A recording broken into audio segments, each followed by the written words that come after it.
Greta. "Welcome to Blackbird Hollow Cemetery," I called out as I pushed the gate open. "One of the oldest and most famous resting places in the state." The air filled with a clatter of applause. They always applaud, though I'm not sure why. Everybody there had heard my speech plenty of times, but I like giving folks the full tour experience. This morning's excursion is our famous love tour. Your journey through our town's great and glorious romantic past will last approximately 7 minutes. I fished down into my tote bag and began passing out pairs of heart-shaped sunglasses to my guests. "Now, these are fancy, Emma," said Uncle Periwinkle as he slid on the shades. He lifted his paper cup of boneyard brew in salute. "Your lucky Topher was up early on brew duty," I told him. "It's never ready before the sun rises." "Oh, he must have known I'd need a fix," Uncle Periwinkle grinned. His long white beard billowed in the breeze. Were it not for his faded jeans and raggedy jacket, or the big, sweet smile on his face, Uncle Periwinkle would look a bit ghostly himself. Most days, he pins a tiny flower over his heart, but today he'd decided to get festive. He'd tucked a violet into his beard. Uncle Perry leaned down and said softly, "I don't need heart-shaped spectacles to see something's bothering you." He patted my shoulder. "What's that sad look in your eyes all about?" "Restless night." "What?" Aunt Greta screeched. She grabbed my arm and to her credit tried to whisper but mostly yelled, "Restless night? Emma, did you have your destiny dream?"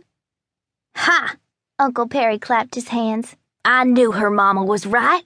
What have I always told you, Greta? I said, see now, Emma's going to have her destiny dream early." I reached out and gave them both a gentle shake. "You guys, shh! I haven't had the dream. Not yet. The big empty kept me up all night, that's all I meant." "Ah," Periwinkle nodded. A grin tugged at his beard. "That happens around here when seasons change, you know. People remember the ones they love and miss." Uncle Periwinkle fancies himself the town historian. For many years, he worked as the newspaper editor.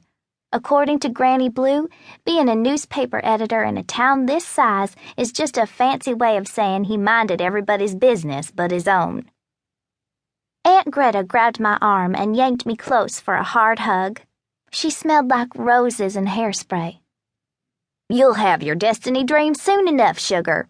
Now why don't you let me hold that wild dog while you give your tour?" Bear jumped up into Greta's lap, thrilled for the invite. Greta groaned as Bear licked her chin. I'd never seen Aunt Greta actually smile.